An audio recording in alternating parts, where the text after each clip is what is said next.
Friends, welcome back to our channel Study Adda. So today our topic is equality. Equality बोलें तो समानता. देखिए क्या होती है समानता.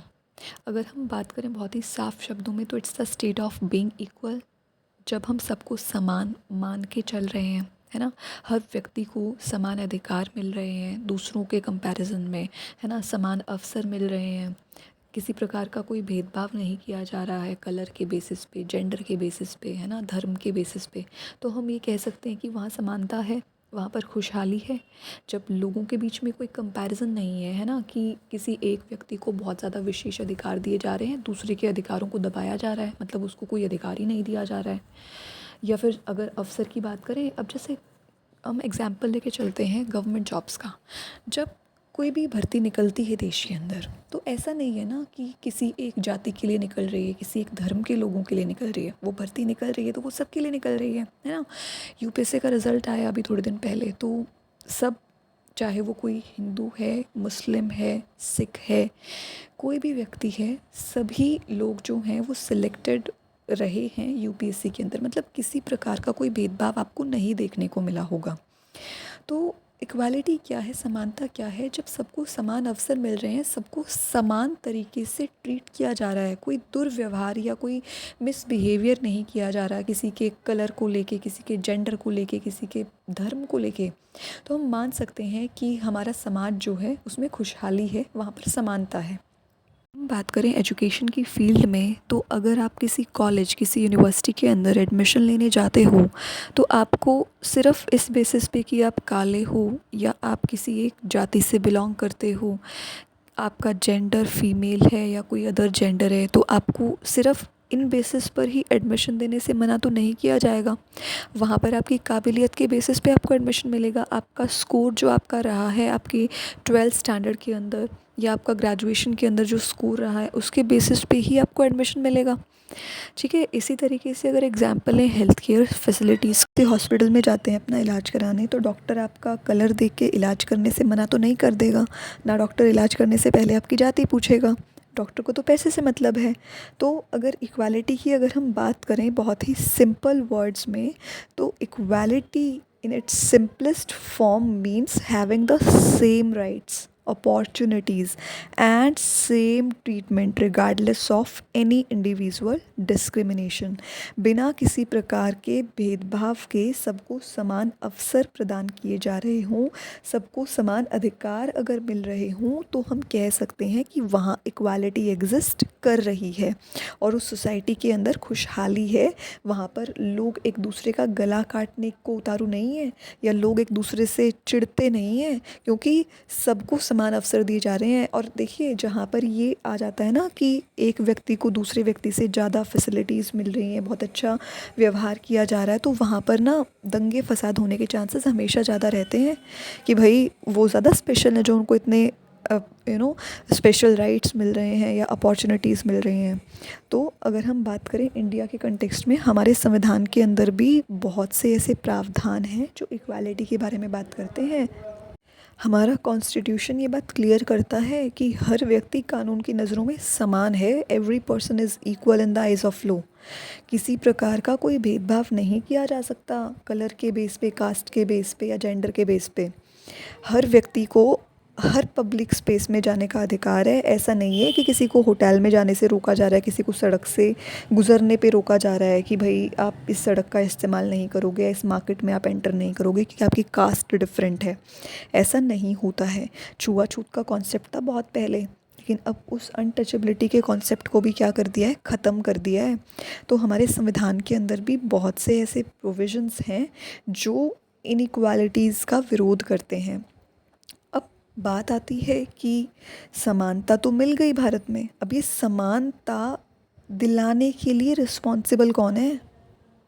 सवाल उठता है कि कौन जिम्मेदार है समानता को बढ़ावा देने के लिए भारत में.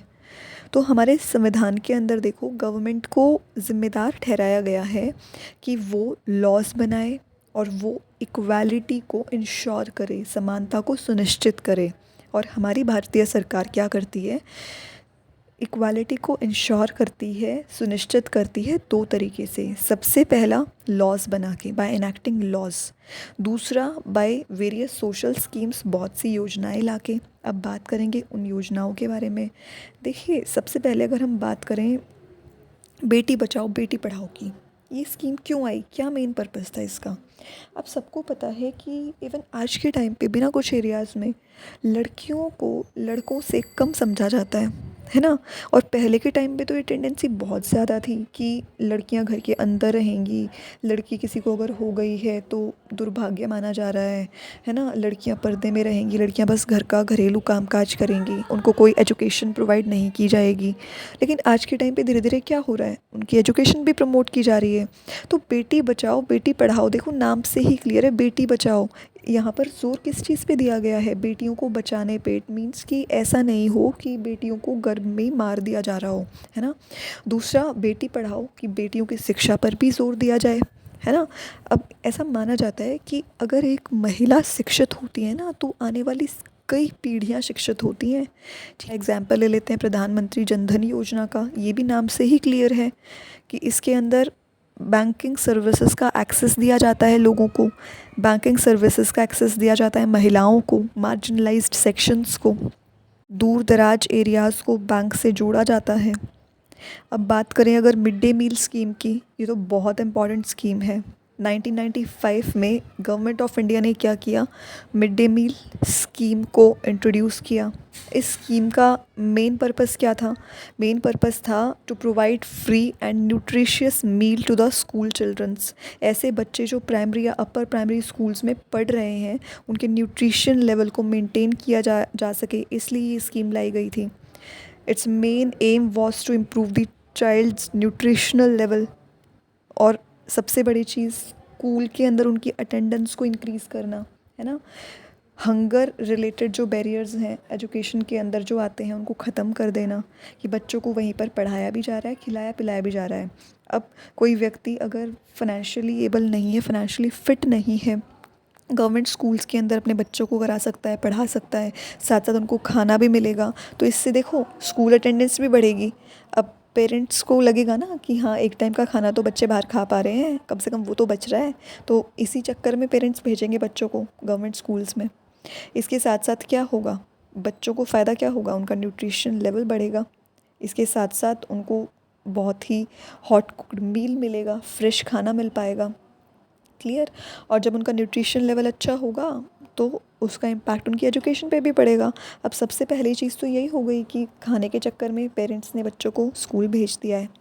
दूसरा मेन फ़ायदा क्या हुआ, उनको न्यूट्रिशियस फूड मिला, जिसके ज़रिए उनका जो सोचने समझने की उनकी जो शक्ति है वो और बढ़ी, वो तंदुरुस्त रहे, फ़िट रहे। अब पढ़ेंगे, पढ़ाई तभी तो होगी ना जब फिट होंगे। गवर्नमेंट ने भी इतने कदम उठाए हैं, हमारे कॉन्स्टिट्यूशन के अंदर भी इतने प्रोविज़न्स डाले गए हैं इक्वालिटी को लेके, क्योंकि हमारे संविधान निर्माता भी जानते थे कि आने वाले टाइम में ये भेदभाव जो है वो बहुत ज़्यादा बढ़ सकता है और इसको रोकना पड़ेगा, इसीलिए वो प्रोविज़न्स डाले गए संविधान में। अब इतना सब करने के बाद भी ना इनइक्वालिटी परसिस्ट करती है, मतलब असमानता अभी भी देखने को मिलती है हमारे समाज के अंदर। अगर बात करें इसका मेन रीज़न, तो सबसे बड़ा इसका जो कारण है ना वो है लोगों का एटीट्यूड। क्योंकि लोगों का जो नज़रिया होता है ना वो बहुत आराम आराम से बदलता है, समय के साथ बदलता है। अब आज के टाइम पे देखो, नो डाउट कि लोग अवेयर हैं लॉस के बारे में, उनको पता है कि अगर वो किसी को गलत तरीके से ट्रीट करेंगे तो उनको जेल हो सकती है ना, लीगल एक्शन उनके ख़िलाफ़ लिया जा सकता है। लेकिन फिर भी देखो क्या होता है कि मेंटालिटी चेंज होने में टाइम लगता है।